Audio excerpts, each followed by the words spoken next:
mới gặp được bác dẫn chị lên gặp em. Chị ơi.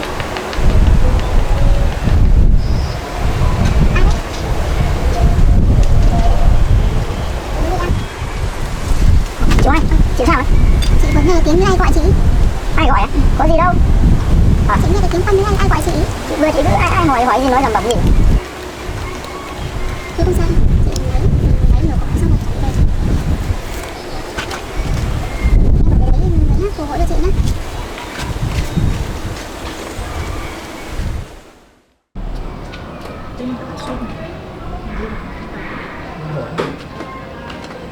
Bác ơi. Ôi, Bác cháu hỏi đây phải nhà bác Xuân nhỉ? phải ạ. Các cháu ở đi đấy. Cháu có chuyện cháu muốn hỏi bác cái này ạ. Các cháu vào nhà uống nước.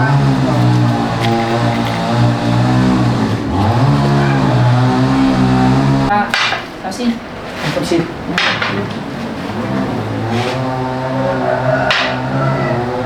Đấy vâng. Cháu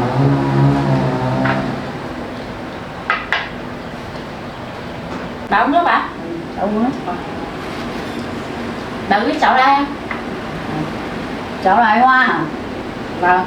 Thế giờ đã lớn thế, giờ đi làm gì rồi? Cháu thì bây giờ cháu làm công việc tự do ở nhà, cháu đi bán đồ hoa quả. Thế mà lớn thế. Bà cũng nhớ nhận ra cháu à? Nó vẫn nhận ra. Thế à? Vâng. Bác ở đây giờ vẫn khỏe chứ nhỉ? Bà vẫn khỏe, gái lâu rồi vẫn khỏe. Vâng. Cô vẫn khỏe. Cháu từ lần lâu giờ cũng chưa đưa về nhà nên là bố mẹ cháu cũng mấy không còn bác. Cháu có đứa em gái phải không? Vâng.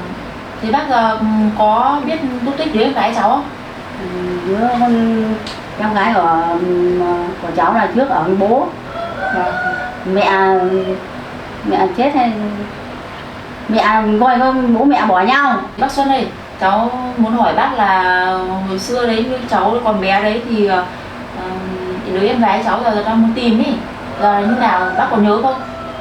Tức là mẹ cháu lúc giờ là mất rồi. Vâng. Còn ở với bố thì tức là đứa con em gái của cháu là cũng bị bệnh.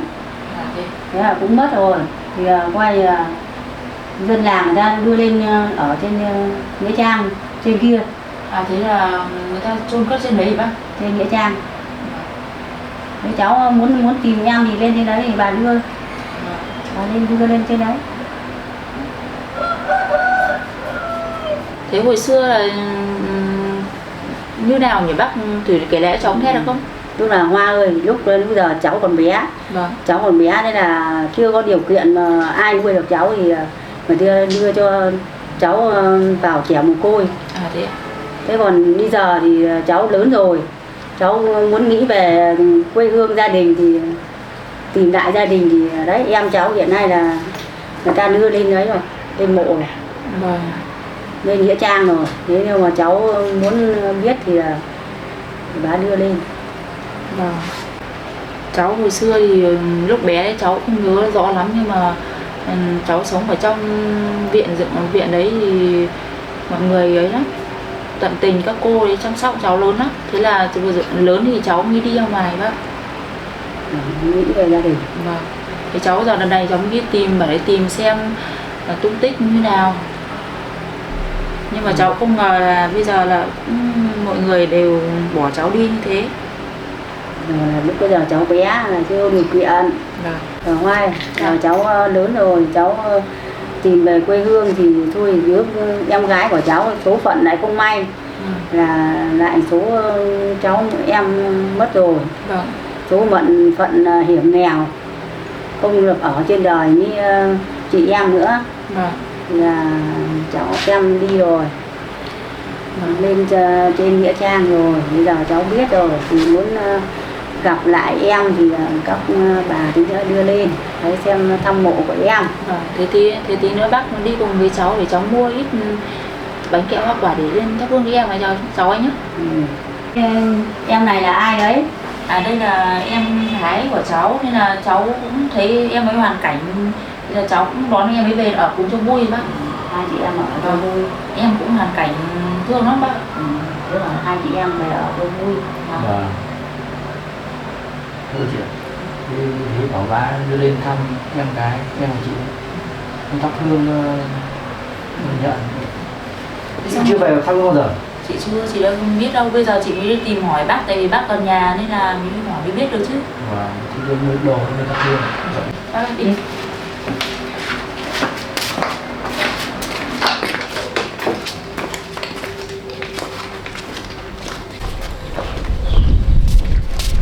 Đi bác.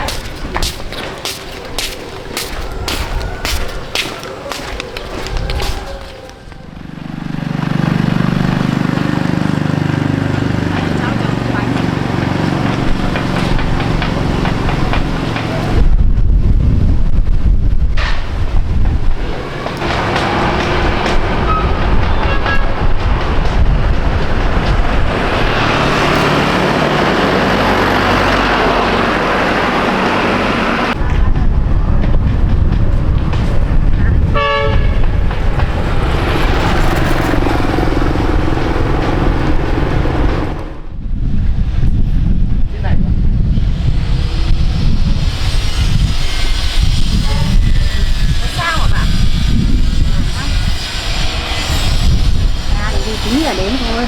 Vâng. Tí nữa là đến rồi.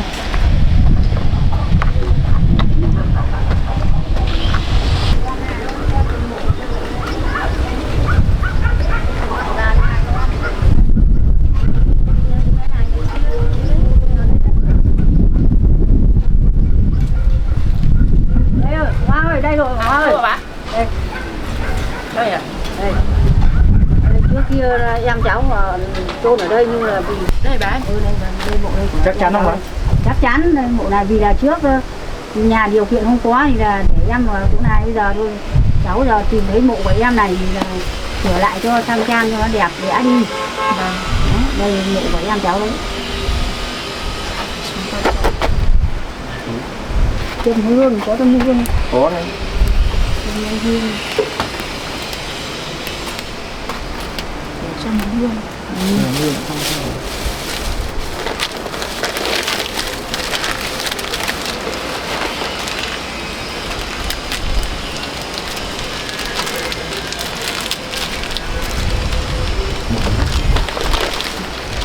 Cái Để cái vào. ta Để lót cái bóng ấy. để cái bóng này đây để coi bóng này.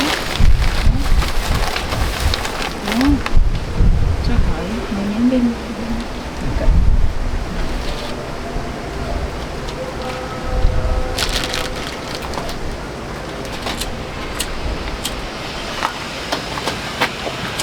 Cắm bên Cắm bên này. mộ Ok. mộ gần này các Đưa một nén. đi.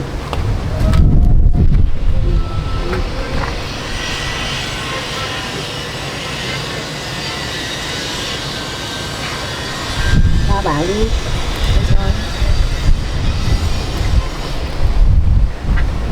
Pháp này cứ bảo em sống khôn chết thiêng. Em đây là gì đấy? Chị xin lỗi em nhé, hôm nay chị mới lên chơi với em được đấy. Em ở dưới đấy thế nào rồi? Vẫn khỏe chứ? Ở dưới đấy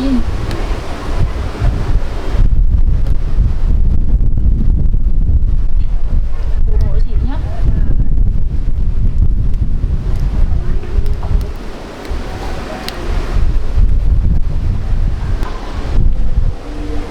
Em ở dưới đấy thế nào?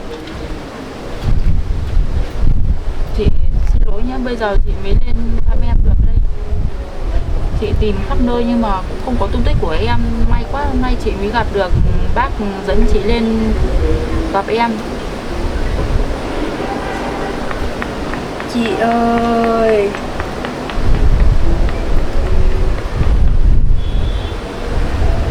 Ai đấy?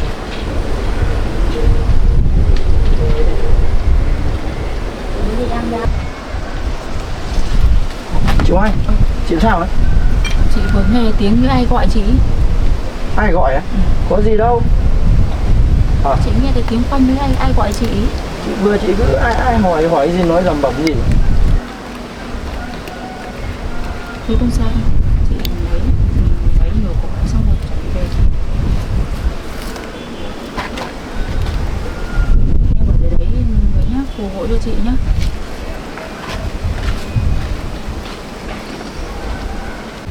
Hoa ơi, Dạ. xong chưa thì Xong rồi bạn. đi về thôi, giờ sắp mưa rồi. Thì thế chị đi về nhé. Em ở đây Em rồi đi về. đấy nhé. Từ nhỏ bọn chị với Thái với các bá lên chơi nhé. Thì chị về đây.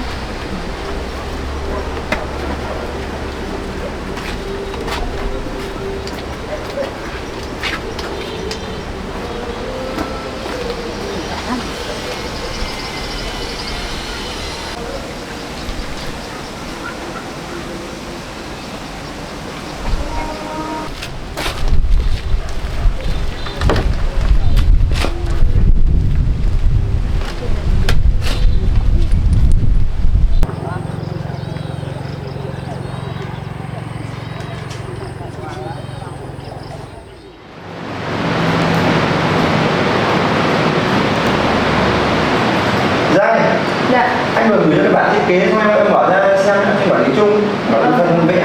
Dạ. Phần vẽ Dạ rồi. Em thấy rồi. có cái phần quản lý chung phần vẽ anh gửi ra ở đấy. Rồi. Đây này, ảnh một phần.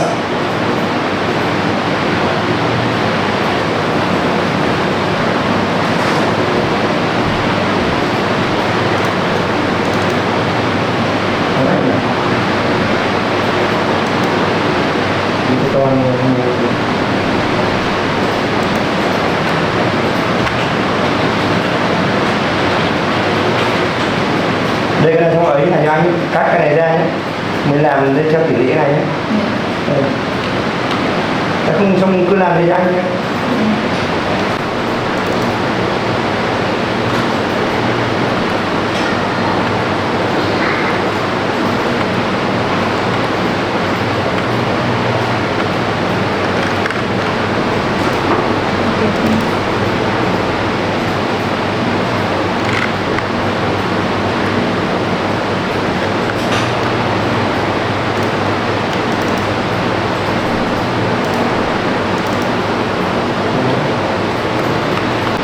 Anh ơi, cái bản vẽ này là cái bản vẽ của khách mới đấy hả? Đúng rồi, xong em làm xong ra xong gửi cho anh đi sửa bên đấy cho anh ấy. Dạ rồi. Cứ làm anh bảo ấy. Dạ.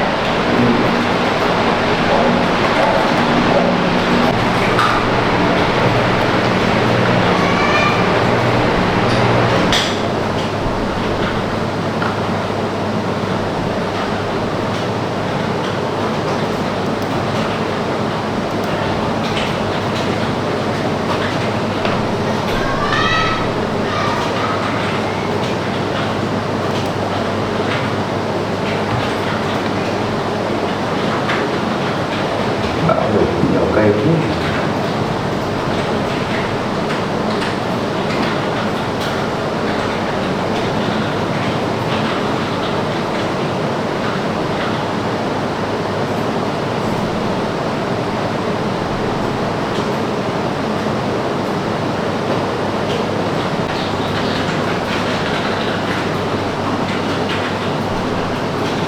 Bão đổ hết cây, cột điện đổ hết rồi.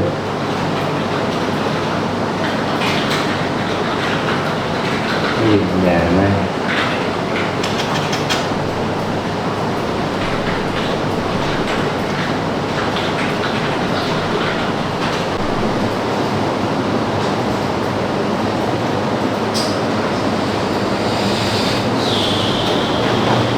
dọn này đi hoa sẽ đến nhau.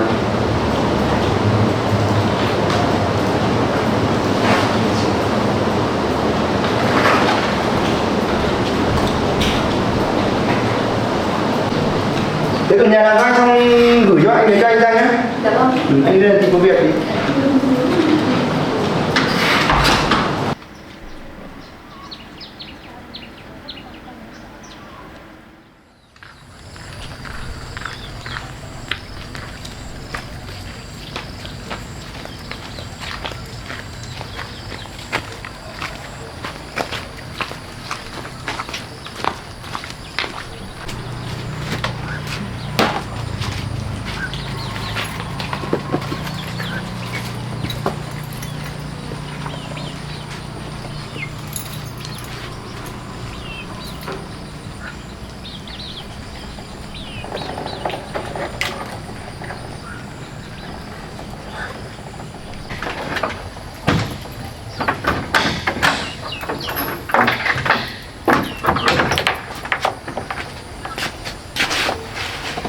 Thôi chị ạ, không phải buồn.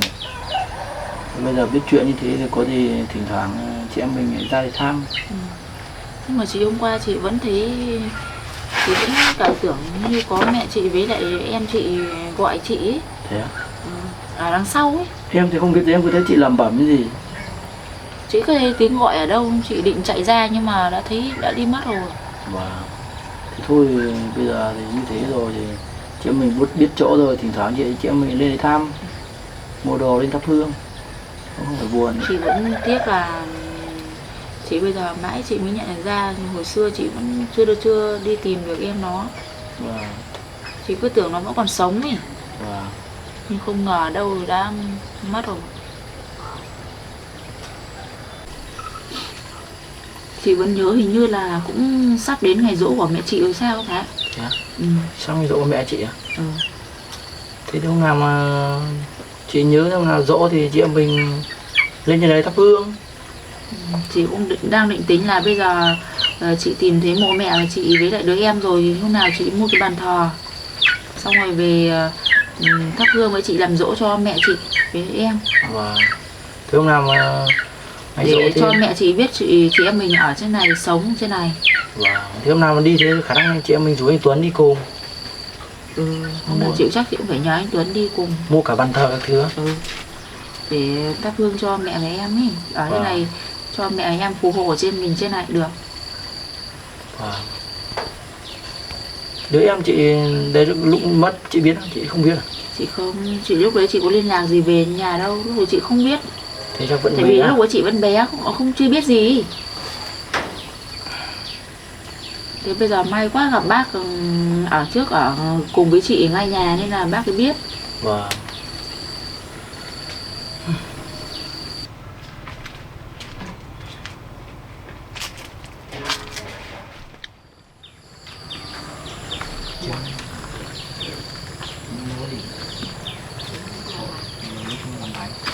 làm gì đó Thái ơi?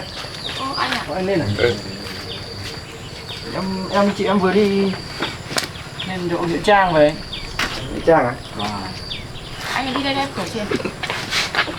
Đây ngồi nước. Ngồi nước đấy.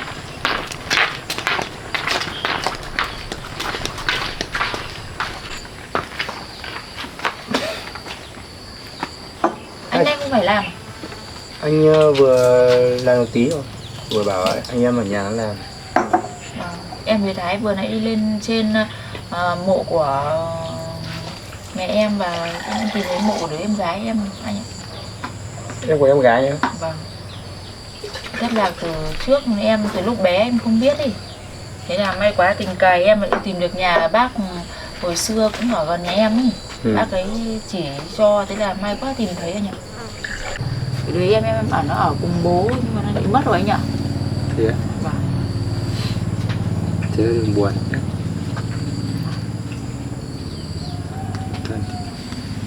Thế có tìm thấy bố không?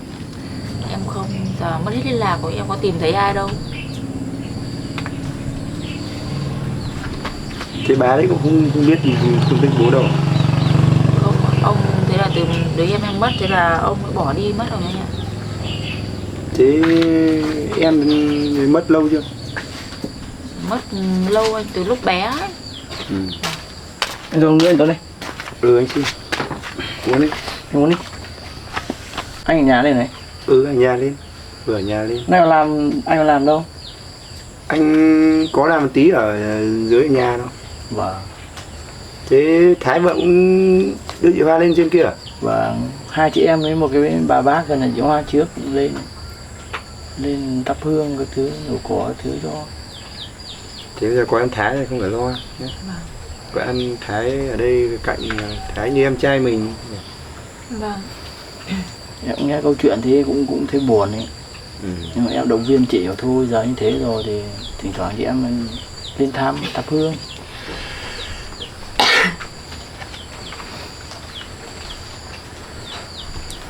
Ở trên này còn mưa bão gì nữa Không anh ấy bão đi rồi. Qua hết rồi, tối qua chỉ mưa bé đây. Và chỉ chỉ mưa thôi. Bão lũ cẩn thận, nhiều người chết lắm. Và có vụ trên kia bị sập cầu, ô tô đang đi bị sập cầu ấy. Trời. Nguy hiểm lắm. Hôm báo cho chị em trên này anh sợ. Em tưởng bay cả nhà đi. Mấy người mất tích. Đi làm thì tránh xa những chỗ đất đê cát làm sao nó sạt lở, lũ cũng nhiều lắm. Vâng. Đi từ tận mùa bão lũ này cẩn thận nhé. Giờ đến bữa rồi anh ở đây ăn cùng chị em nhé. Thế em ở đây làm gì? Hôm nay không đi thu hoạch à? Em không rồi. Mưa gió này ở nhà nữa. Nhưng mà mưa này nhiều cá chắc là thì chị em mình thử đi thả bắt quái nhỉ. Vâng. Cũng được. Anh chị ngồi đây nhé. Em chạy này đi. Được chưa, anh cứ ở đây nhé để em làm bánh ăn nhé. Làm bánh. Vâng. Đây có bánh này ngon lắm. Bánh gì mà ghê? Bánh nhân này ngon cực. Cứ đợi em làm để em làm nhé.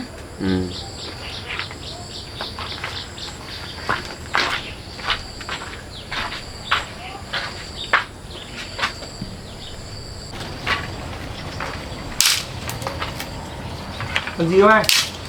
Dạ. Con gì ấy? Em bẻ cái củ để tí gió anh ạ. Anh ăn không? Mưa gió ướt hết củ rồi. Hả? Để anh bẻ đi. Thế anh làm của em nhé. Để em rửa đồ ấy. Còn ra bếp luôn không? Dạ. Còn ra bếp luôn không? Có anh ạ.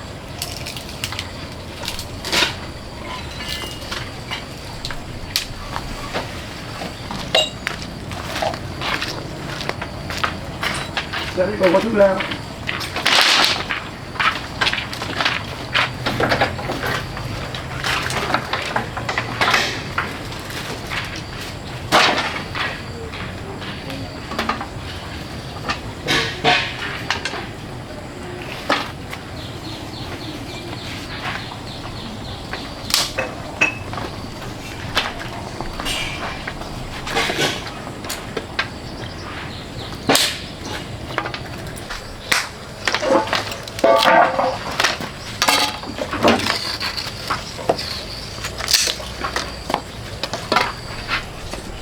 Bánh bẻ ra.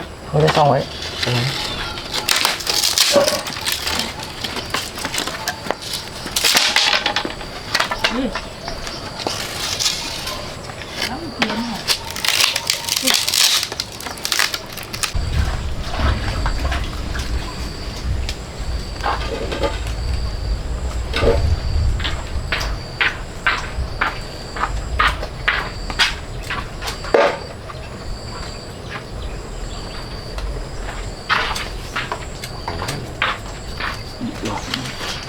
Hả?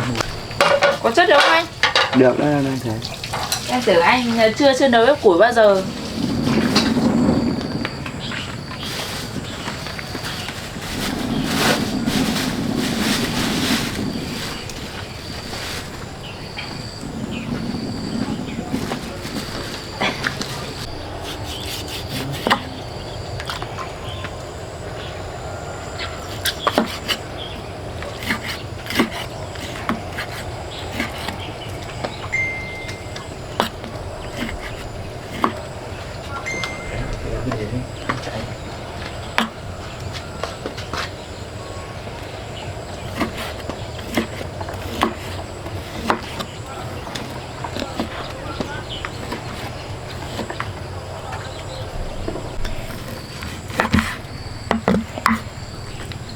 Anh cho kiểu mà trực diện không, hồng gục vào vai anh Thái chụp thẳng ấy.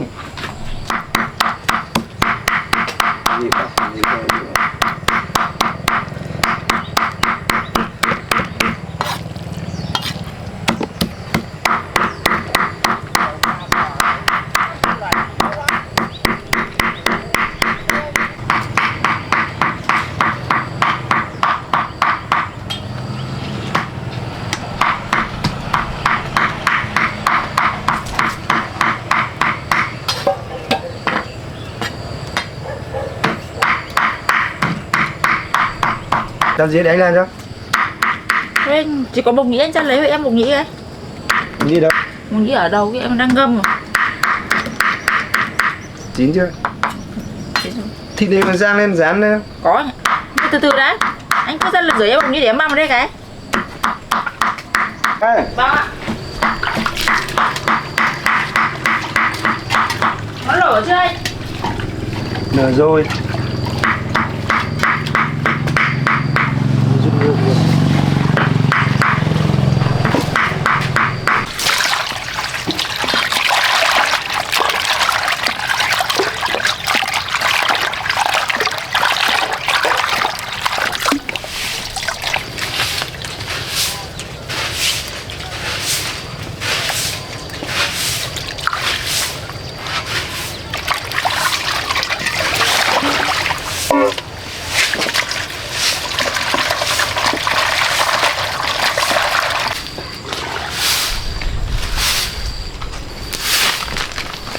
Có sẵn đấy. Vâng.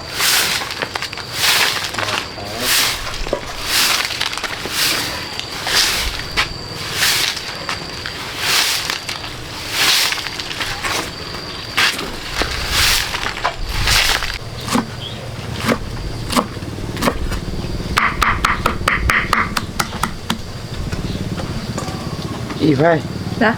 có cái gì dính lên? Có cái gì anh? Ừ. Cái em này. Đây. À. Thấy đâu? Đấy, em không biết. Hả? Không biết thấy đâu anh ạ.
Rơi à?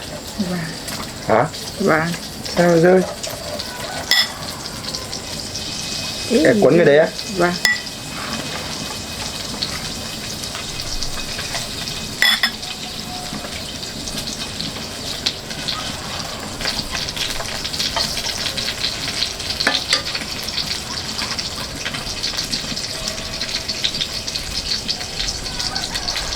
Mày tay kia thì bắn gì chim đấy.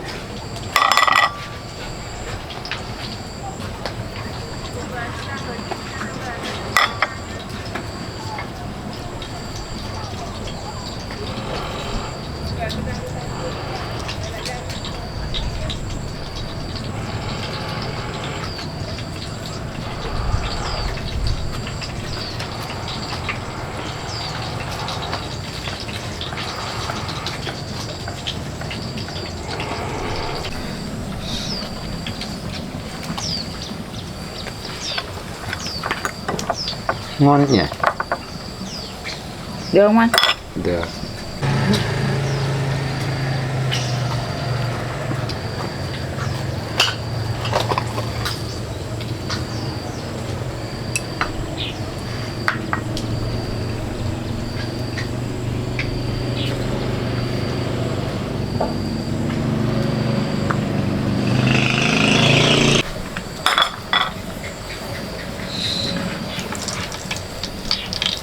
Xong dán cái đấy à? Vâng, xong anh dán, đặt lên bếp dán em này. Anh được ăn bánh này chưa? Chưa. Thế á? Em cái gì biết làm à? Kéo Vâng. tay nhỉ? Em gì biết. Đầy em sóng gió rồi.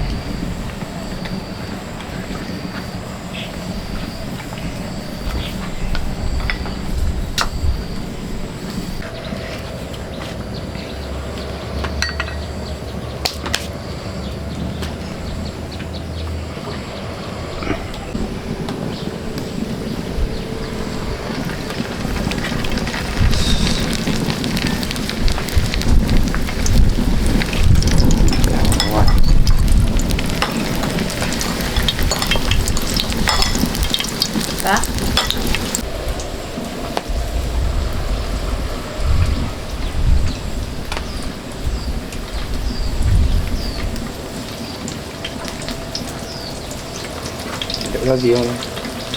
Có chứ, anh chưa ăn bánh này anh cứ thử ăn bánh nhân làm thôi. Ngon lắm.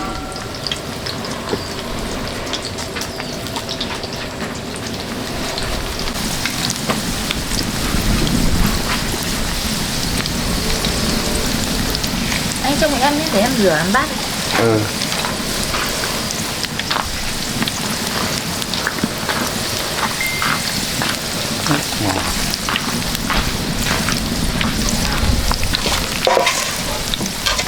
Nó vang đi được à? Cứ để vàng đi anh ơi, vàng mới ngon. Gì vàng rượu.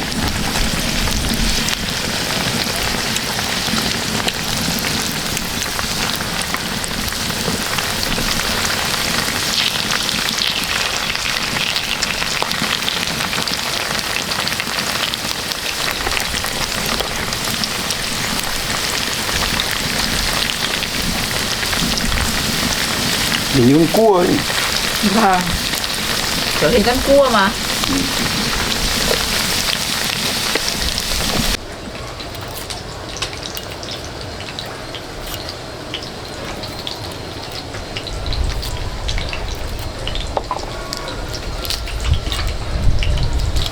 Đây cặp đúng này.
Sắp đều rồi đấy ạ. Vâng. Cứ cho vào vàng tí anh ạ.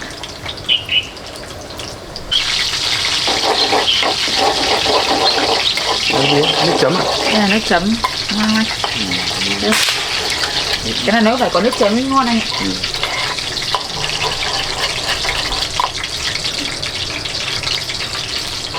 Ngon quá.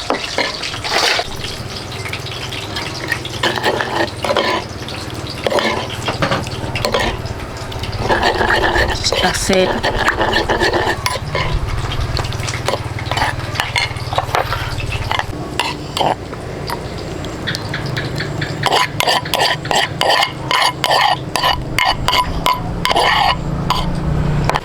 Nghe được chưa em?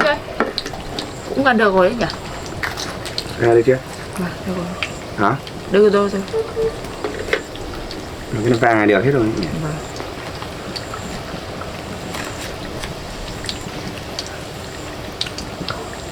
Lên ngứa đấy anh.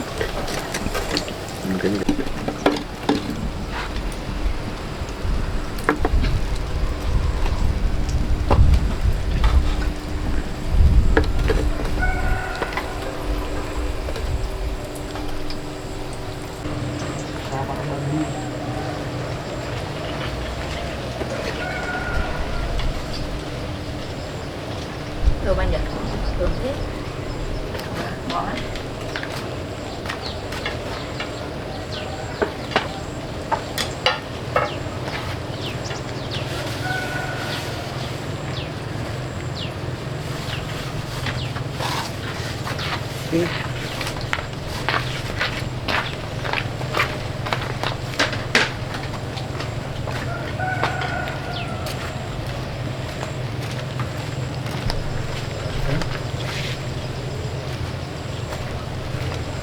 Thơm thế.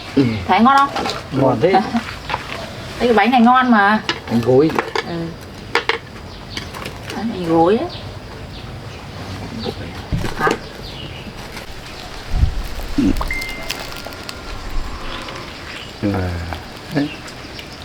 Ngon không? Ngon này.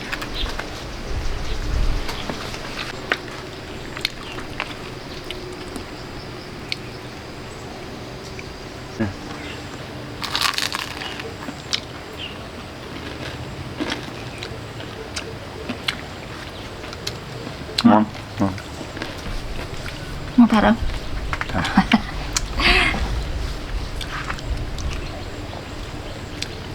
Giòn.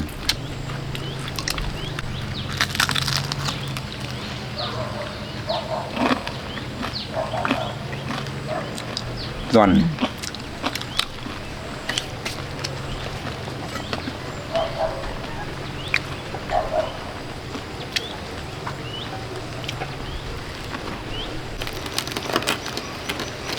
Béo bỏng.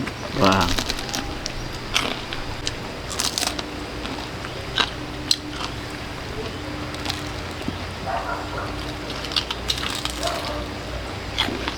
Ngon cả. Ngon lắm ấy.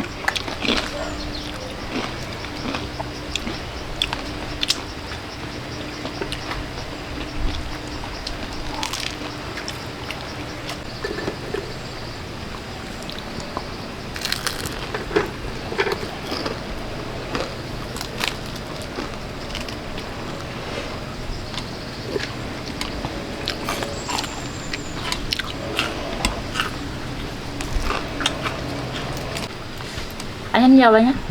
Ngon đấy.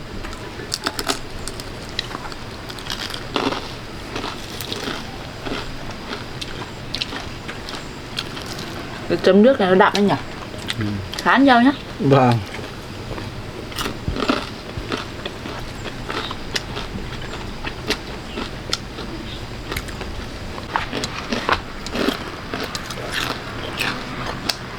Giòn. Vâng. Năm hai này nó ăn đâu. Mưa gió này bọn em hay làm bánh anh ạ. Tại vì mưa gió chả đi đâu xa được ý, mưa sợ lắm nên là bọn em toàn làm bánh thôi.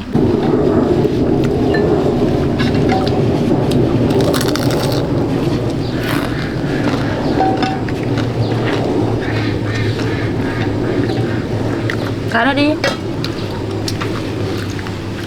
Ăn nữa, ăn chuyện nữa. Ăn được không? Thôi anh đùa. Thế thì em dọn đấy. Ê, anh ơi, sao quần của anh bị thế này? Của anh này, rét qua ra. Thôi cởi đi, anh đi vào kia cởi để em khâu cho. Em khâu à? Vâng. Em biết khâu không? Có anh ạ. Em biết một chút về may mà. Vâng. Thế Thái có quần không cho anh mượn nhé? Em có nhỉ. Anh đi vào kia thay em để em khâu cho. Rét con sao cái này? Vâng. Thôi anh đi vào kia cởi ra để em khâu cho. Quay.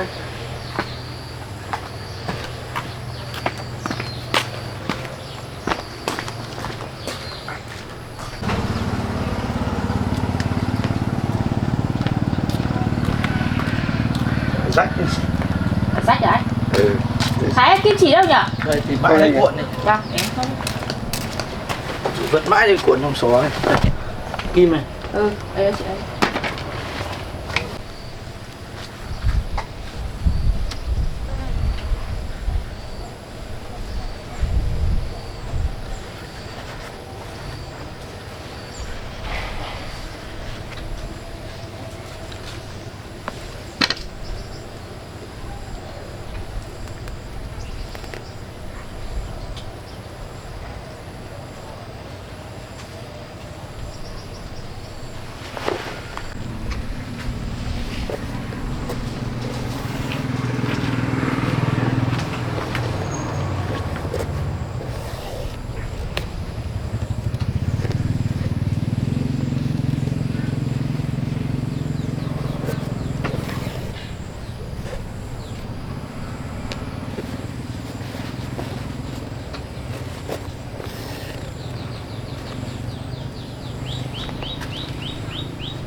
Nhà không có phụ nữ khổ thế.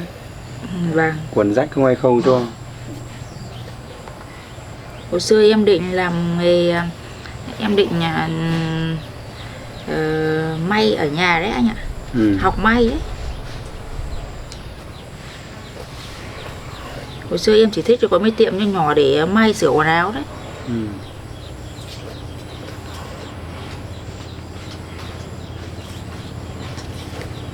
Lượng đất được ra không? Đã. Không anh. Khâu này nó cũng chắc như may mà. Cái tụi nó sẽ lâu hơn thôi. Mày quá lại có em khâu cho à? Thế sao để ý vào anh ạ, không muốn cái rách to ấy. Thế mà dưới đũng có rách nhỉ anh nhỉ? Không.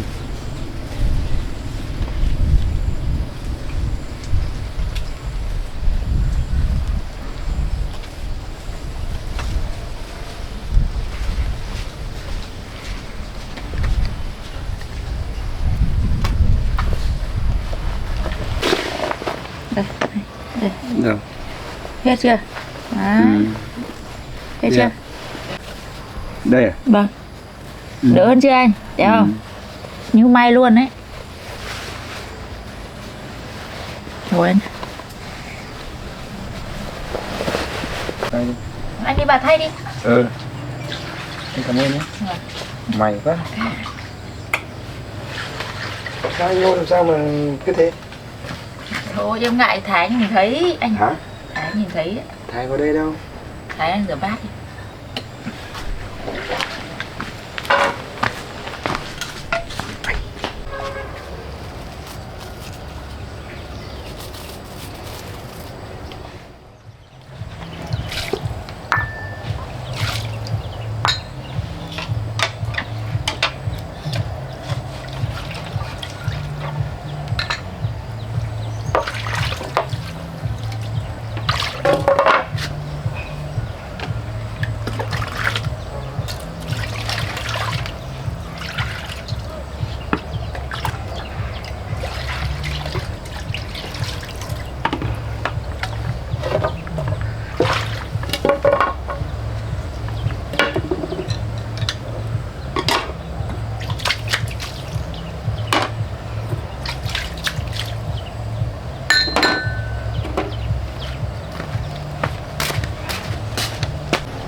Chào tay lắm Thái.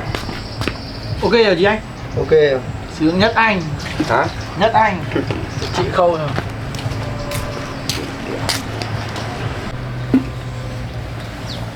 Ê.